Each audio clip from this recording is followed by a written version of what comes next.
So America's a better place because of the Urban League. And I'm grateful to all of you for the outstanding contributions that you've made.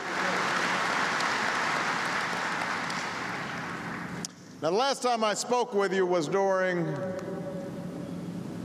your Orlando conference in August. Got Orlando in the house. Orlando conference back in August of 2008. I didn't have any gray hair back then.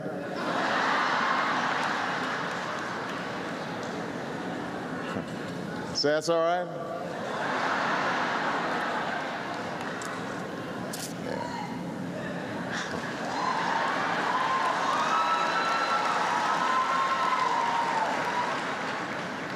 But I want to remind you what things were like in August of 2008. Our economy was in free fall. We had just seen 7 straight months of job loss. Foreclosures were sweeping the nation. And we were on the verge of a financial crisis that threatened to plunge our economy into a second Great Depression. So from the moment I took office, we had to act immediately to prevent an even greater catastrophe. And I knew that not everything we did would be popular. Sometimes when we do things, the scribes, the pundits here in Washington, they act surprised. They say, "Why would you do such a thing? It doesn't poll well." And I have to explain to them, I've got my own pollsters. But I wasn't elected just to do what's popular. I was elected to do what was right. That's what you supported me for.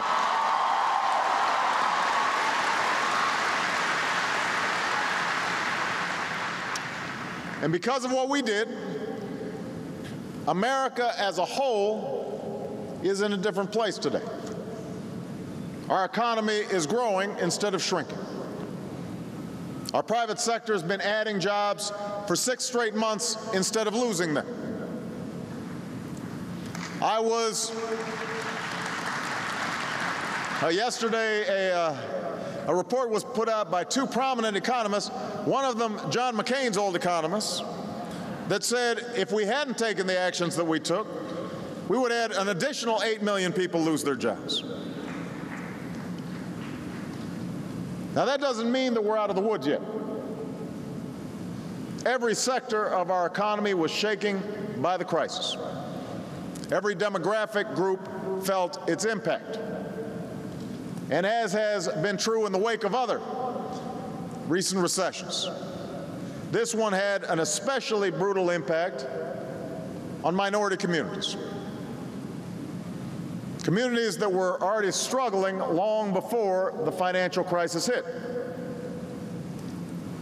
The African American unemployment rate was already much higher. The incomes and wealth of African American families already lower.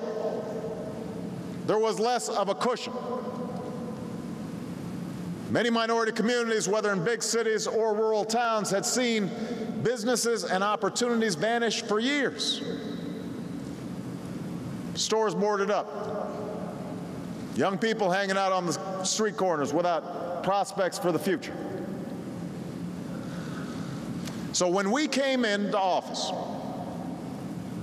we focused not just on rescuing our economy in the short run, but rebuilding our economy for the long run. Creating an economy that lifts up all Americans. Not just some, but all. That's why we passed health insurance reform that will give every American more choices, more control over their health care, will narrow the cruel disparities between Americans of different backgrounds.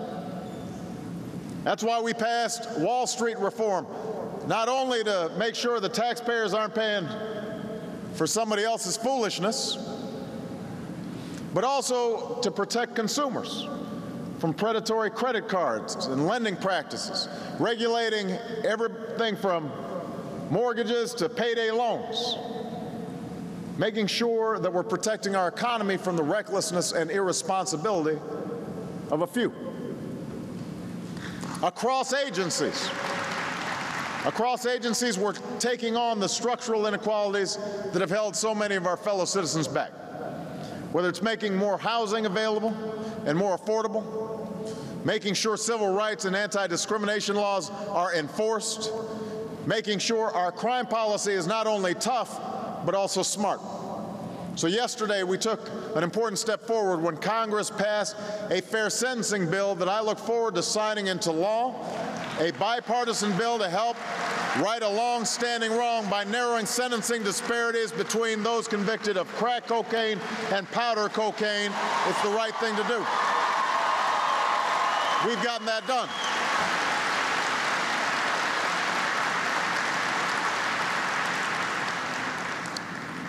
So we've made progress. And yet, for all of our progress that's come through the efforts of groups like the Urban League, progress that makes it possible for me to stand here as president,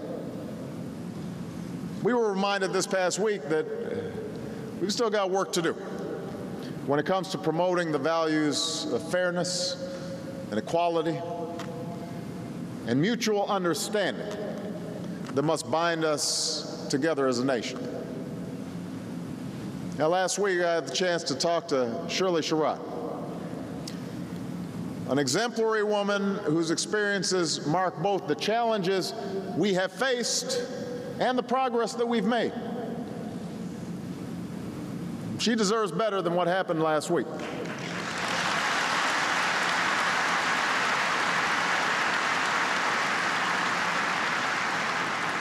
When a bogus controversy based on selective and deceiving excerpts of a speech led to her forced resignation.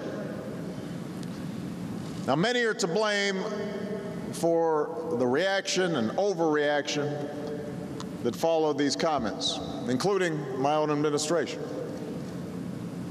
And what I said to Shirley was that the full story she was trying to tell, a story about overcoming our own biases and recognizing ourselves and folks who on the surface seem different, is exactly the kind of story we need to hear in America.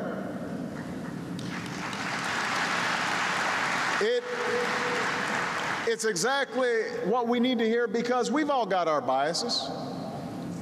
And rather than jump to conclusions and point fingers and play some of the games that are played on cable TV,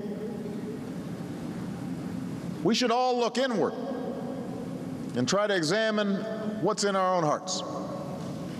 We should all make more of an effort to discuss with one another in a truthful and mature and responsible way the divides that still exist, the discrimination that's still out there, the prejudices that still hold us back.